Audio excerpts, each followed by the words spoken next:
একটু যদি আপনি শরীফ ভাই একটু বলেন যে আপনি হামের টিকা নিয়ে যে অনিয়মের অভিযোগ আসছে এটা নিয়ে আপনি একটু কথা বলতে চাইছেন। ধন্যবাদ। আমি মনে করি যে এই অভিযোগটা সরকারের পক্ষ থেকে তোলা উচিত। কারণ কি কারণে এই ডিজাস্টারটা হলো এই বিষয়ে বক্তব্য কিন্তু বিএনপির স্বাস্থ্য বিষয়ক সম্পাদক ডক্টর রফিকুল ইসলাম তিনি নিজেই বলেছেন যে অন্তর্বর্তী সরকারের গাফিলতির কারণে এই ডিজাস্টারের মুখোমুখি আমরা হয়েছি।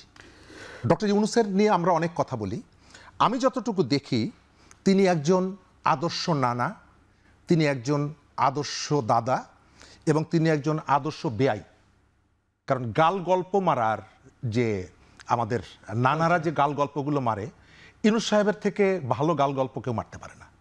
তিনি আমাদের সামনে 3-0 কথা বলেছেন, তিনি সারা পৃথিবী আমাদের কাছে আসবে বলেছেন, সবাই রোহিঙ্গাদেরকে বিদেশে পাঠিয়ে দেবে ঈদের আগে বলেছেন, কিন্তু রাষ্ট্র পরিচালনায় তার স্বার্থের বাইরে তিনি ওঠেননি।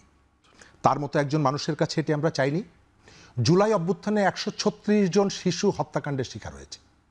আর এই যে অন্তর্বর্তী সরকারের অব্যবস্থাপনার কারণে গত 30 দিনে 186 জন শিশু হত্যাকাণ্ডের শিকার হয়েছে।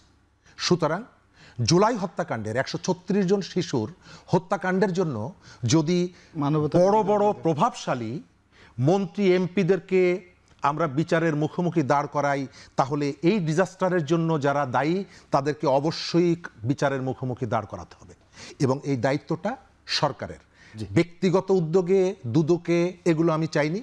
আমি চাই সরকার এই হত্যাকাণ্ডের জন্য অন্তর্বর্তী সরকারের বিষয়ে তদন্ত কমিটি করবে, তদন্ত করে দায়ীদেরকে বিচারের মুখোমুখি দাঁড় করাবে।